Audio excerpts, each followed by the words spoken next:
আজানের সময় মহিলারা যে মাথায় কাপড় দেয় এটা কতটুকু সঠিক? আজানের সময় মহিলাদের জন্য মাথায় কাপড় দেওয়া এটা কোনো জরুরি কিছু না। আমাদের সমাজে মহিলারা আজান হলে বাসা বাড়িতে থাকলে মাথায় কাপড় দেয়, ঘোমটা দেয়, মনে করে এটা আজানের হক। আজান দিলে জবাব দিতে হয়, জবাব দেওয়ার খবর নাই, মাথায় কাপড় দেয়। আরে বোন, জবাব দেন আপনি। জবাব কিভাবে?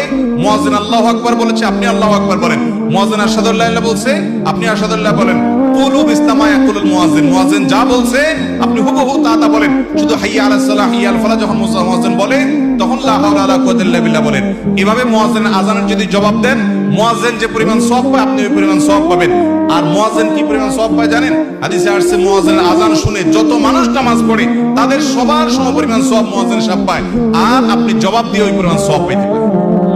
তাহলে আমাদের মা বোনরা আজান শুনলে মাথায় ঘোমটা দেওয়া না, আজান শুনলে কি করতে হবে? আজানের জবাব দিতে হবে। হ্যাঁ, আপনি যদি বাহিরে বেপরদা থাকেন তাহলে আজান শুনলেও ঘোমটা দিবেন, আজান না শুনলেও ঘোমটা দিবেন। আর বাসা বাড়িতে গৃহস্থলী কাজে আছেন, এখানে আপনার শ্বশুর আছে, আপনার স্বামী আছে, অন্য কেউ গায়রে মাহরাম নাই, আপনার ঘোমটা দেওয়ার দরকার নেই। আজান শুনে এটা কোনো আবশ্যক বিষয় নয়।